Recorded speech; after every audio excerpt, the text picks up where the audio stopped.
Kerala journalist union KJU Thiruvananthapuram ജില്ലാ സമ്മേളനം Adoor Prakash MP ഉദ്ഘാടനം ചെയ്തു. ജില്ലാ പ്രസിഡന്റ് മണിവസന്തം ശ്രീകുമാർ അധ്യക്ഷനായ ചടങ്ങിൽ മുൻ മന്ത്രി C. ദിവാകരൻ മുഖ്യാതിഥിയായി.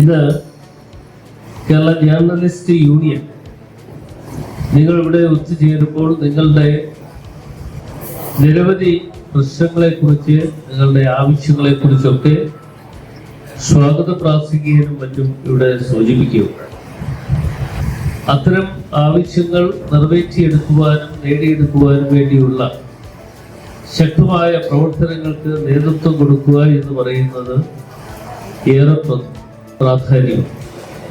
ഇതിപ്പോ ഞാൻ മനസ്സിലാക്കുന്നത് നിങ്ങൾക്ക് കിട്ടേണ്ടതായ അവകാശങ്ങൾ ലഭ്യമാകുന്നില്ല എന്നുള്ളതാണ് മനസ്സിലാക്കാൻ കഴിഞ്ഞിട്ടുള്ളത്.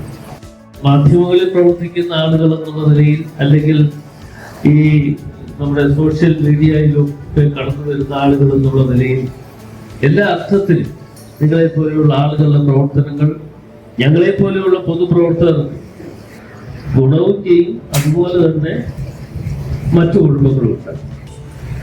ഇപ്പോ ഞാൻ മനസ്സിലാക്കുന്നത് ശ്രീ വാണി സാർ പ്രഖ്യാപിച്ച 2 കോടി രൂപ ലഭ്യമാകുമെന്ന് പറഞ്ഞു എങ്കിലും അത് അവിടെ വെച്ച് അവസാനിച്ചു എന്നാണ് എനിക്ക് മനസ്സിലാക്കാൻ കഴിയുന്നത്. ഇപ്പോൾ അത്തരം കാര്യങ്ങൾ നടപ്പാക്കാൻ കഴിയാതെ പോകുന്നു എന്നുള്ളതാണ് ഈ സുഹൃത്തുക്കളിൽ നിന്ന് കിട്ടിയ അറിവനുസരിച്ച് മനസ്സിലാക്കാൻ കഴിയുന്നത്.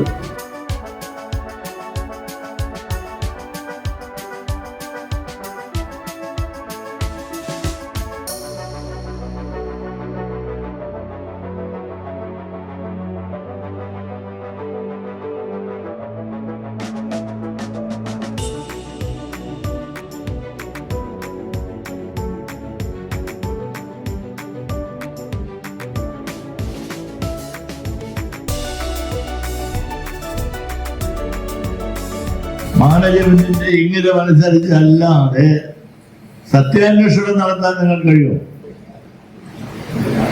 ഇൻവെസ്റ്റിഗേഷൻ ജേർണലിസം എന്ന് പറയുന്നത് ജേർണലിസമാണ്. ഇൻവെസ്റ്റിഗേഷൻ ജേർണലിസം ഇൻവെസ്റ്റിഗേഷൻ നടത്തി തെളിവുകൾ സഹിതം റിപ്പോർട്ട് തയ്യാറാക്കി കൊടുക്കുമ്പോൾ ആ റിപ്പോർട്ട് ഭരണാധികാരികൾക്കെതിരാണെങ്കിൽ കൊടുക്കാൻ പറ്റില്ല. പ്രതിനിധി സമ്മേളനം സംസ്ഥാന പ്രസിഡന്റ് N. അനിൽ ബിശ്വാസ് ഉദ്ഘാടനം ചെയ്തു. സംസ്ഥാന general secretary KC Smithan, treasurer EP Rajeev, ദേശീയ കൗൺസിൽ മെമ്പർ ബാബു തോമസ്, സംസ്ഥാന നേതാക്കളായ സനൽ അടൂർ, MA ഷാജി, ആഷിഖ് മണിയകുളം, ബിനോയ് വിജയൻ തുടങ്ങിയവർ സംസാരിച്ചു. പ്രതിനിധി സമ്മേളനത്തിൽ ശ്രീ സജു സത്യൻ പ്രവർത്തന റിപ്പോർട്ട് അവതരിപ്പിച്ചു. ഭാരവാഹികളായി Shiva Kailas president, SR Vinu secretary, Muhammad Rafi treasurer, Saleem Mylakkal, S. Biju vice പ്രസിഡന്റുമാർ, വിമൽ കുമാർ, മുഹമ്മദ് ഷിബു ജോയിന്റ് സെക്രട്ടറിമാർ എന്നിവരെ തെരഞ്ഞെടുത്തു. കഴിഞ്ഞ 2021 മാർച്ചിൽ നമ്മുടെ സംസ്ഥാന സമ്മേളനം നടക്കുന്ന സമയത്ത് തൊട്ടുമുള്ള ബജറ്റിൽ പ്രാദേശിക പത്രപ്രവർത്തകരെ കേരള സാംസ്കാരിക പ്രവർത്തക ക്ഷേമത്തിൽ ഉൾപ്പെടുത്തുമെന്നുള്ള ബജറ്റ് പ്രഖ്യാപനം ഉണ്ടായിരുന്നു.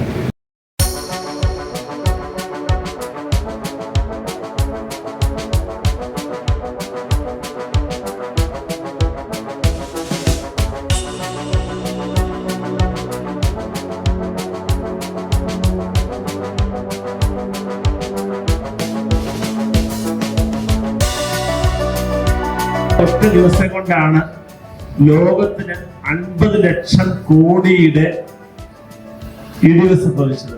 അത് എല്ലാവരും വായിച്ചിട്ടുണ്ടാവും, അറിഞ്ഞിട്ടുണ്ടാവും. നമ്മള് ഫേസ്ബുക്കും ഇൻസ്റ്റാഗ്രാമും അതുപോലെ ഇന്റർനെറ്റും ഒക്കെ ഉപയോഗിക്കുന്ന ഈ കാലഘട്ടത്തില് ചൈന ഇന്റർനെറ്റ് പകരം CP എന്ന് പറയുന്ന പുതിയൊരു സംവിധാനം കൊണ്ടുവരികയും അതിലൂടെ ഇന്റർനെറ്റിനെ കടത്തി വെട്ടുന്ന രീതിയിലുള്ള വളർച്ച ചൈന നേടുന്നു എന്നുള്ളതാണ് നമ്മൾ കാണുന്നത്. അപ്പൊ അങ്ങനെ ടെക്നോളജി, പ്രത്യേകിച്ചും ആർട്ടിഫിഷ്യൽ ഇന്റലിജൻസിന്റെ ഈ കാലഘട്ടത്തിൽ, അഥവാ 5G യുഗത്തിന്റെ ഈ കാലഘട്ടത്തിൽ എല്ലാം വിരൽത്തുമ്പിൽ കിട്ടിക്കൊണ്ടിരിക്കുന്നത് കൊണ്ട് തന്നെ പത്രം രാവിലെ ചായക്ക് ഒപ്പം ഒരു അവിഭാജ്യ ഘടകമെന്നോളം നമ്മൾ എല്ലാവരും വായിക്കാറുണ്ടായിരുന്നവരാണ്. ഇപ്പോഴും വായിക്കുന്ന തലമുറയുണ്ട്, കാര്യം സംശയമൊന്നുമില്ല. അത് എൻ്റെ പ്രായത്തിലുള്ളവരും എന്നേക്കാളും കുറച്ചുകൂടെ പ്രായം കുറഞ്ഞവരുമായ ഒരു 20-30 വയസ്സിന് മേളിലുള്ളവർ എന്നാൽ അതിന് താഴെയുള്ള കുട്ടികൾ എത്രത്തോളം വായിക്കുന്നു എന്നുള്ള കാര്യത്തിൽ, പുതിയ തലമുറ എത്രത്തോളം വായിക്കുന്നു എന്നുള്ള കാര്യത്തിൽ നമുക്കൊക്കെ ആശങ്കയുണ്ട്.